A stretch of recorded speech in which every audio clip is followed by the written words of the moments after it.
and like system. exactly, and like you said, there's nothing to be embarrassed about. I mean, if Don't you're care. embarrassed That's about what it, they don't do. tell anybody about it. Just go do it. Yeah. But the colonic therapist, you don't need to be right. embarrassed I to mean, go to them. It's they, like, you go to your... They've probably seen all shapes and sizes. That's exactly, exactly. So it's extremely important, the health of the large intestine. It's like our stomach is the central force of our body. That's where all the life force begins, with chewing down the food, and the small intestine's part of pulling the majority of 95% of nutrient absorption takes place in that small intestine.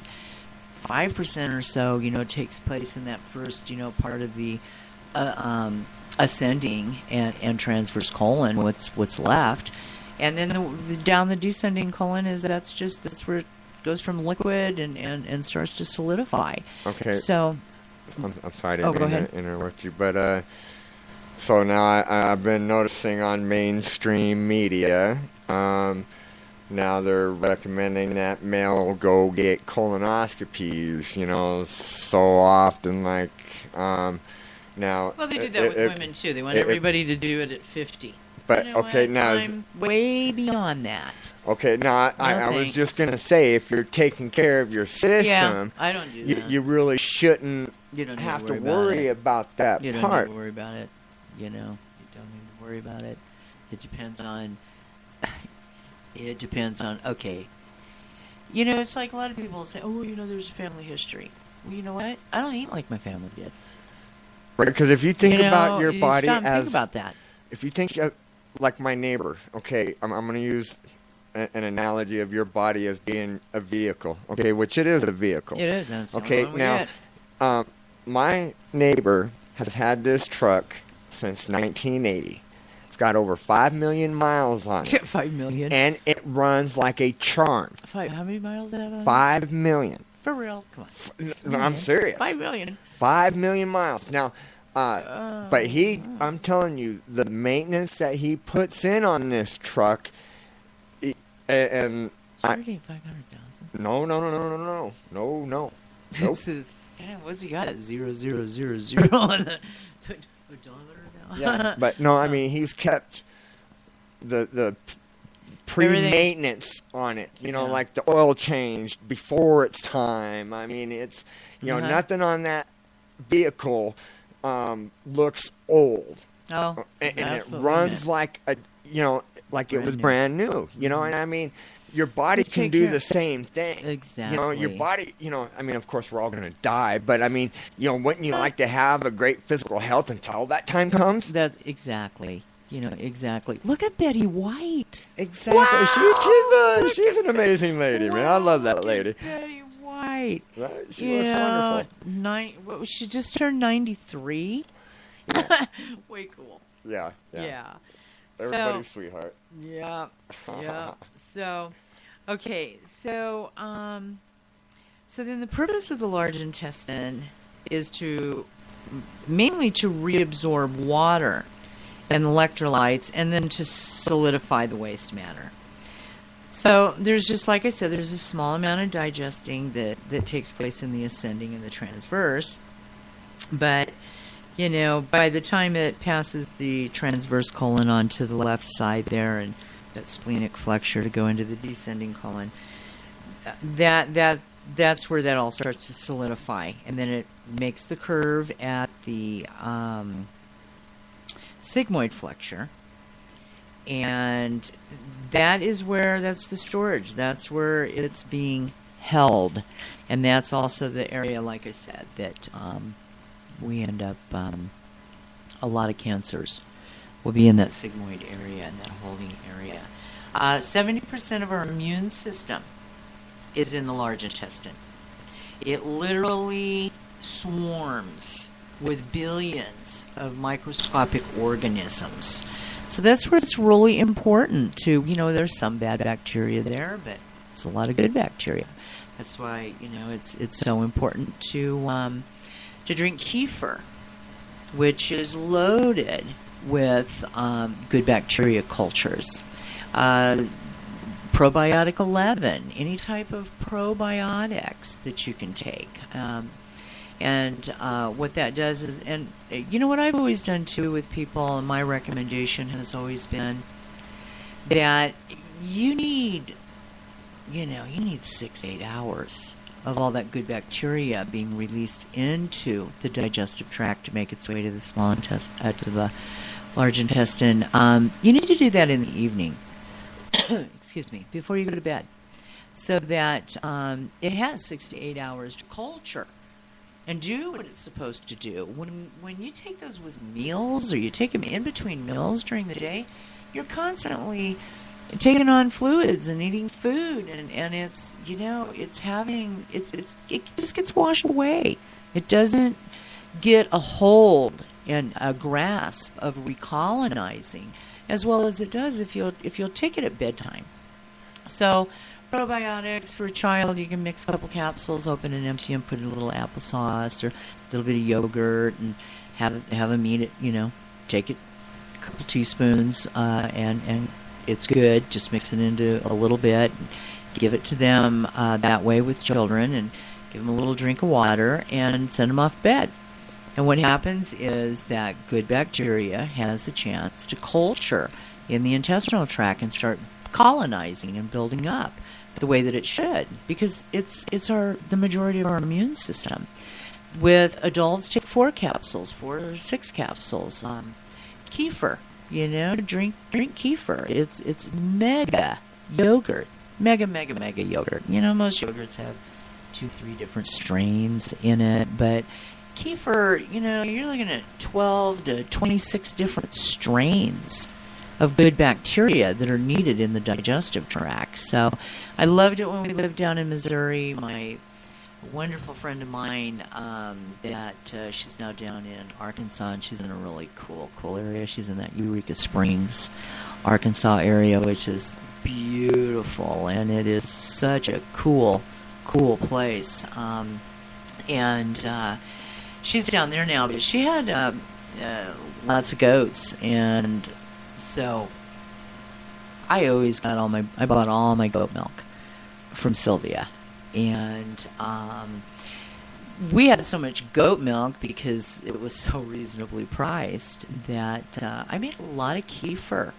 And so, our family, my grandchildren, they loved it. I mean, that's how they started school with a big old smoothie that the majority of it was kefir, and then I threw slippery elm and, fresh fruit, organic fruit in it, and Tygo, the product Tygo, the juice. I tossed a couple ounces of that in there, and the kids loved it. They loved it, and they were very well. They're healthy. You have to do things. We'll do a show too somewhere on some vaccines. There's just so much scare tactics out there with even the vaccines that if you're going to choose to not inoculate, you've got to keep your kids healthy. You've got to go that extra mile. You teach them those things when they're younger, and yes, they're gonna eat whatever over at their friend's house, but they're not gonna eat as much. That's true. And there's some things that they won't. Things they won't touch and eat. And I gotta tell you, since I have been changing over, and taking some of your advice, I have noticed now that my taste buds have changed, and that does happen. And it's like with juicing. You get juicing long enough, I'm not kidding you. You look at food and go, I don't think so. Oh yes, and I've actually since last week, there's several things that I've just completely thrown out now, just because my taste buds have changed, and it's amazing. That I'm just telling you, it's working. It's my body, when I see certain things, it's like, when I used to think it, I used to like it, now I'm looking at it and oh no, I can't do that anymore. Can't do it. I just cannot do it. And it's, and it's like I said before, it's, my son Danny, God, he's going to be 30. He's going to be 30 in March. 6'8". Kid never had a growing pain. Never had a growing pain. Never. Not once ever. Of course, he was also the kid that would stand at the refrigerator, and, they're always, I had to have plenty of goat milk. Plenty of gallons of goat milk because, that kid, he'd stand, open the refrigerator door and take the cap, shake it up, take the cap off it, and just stand there and drink the whole gallon of goat milk.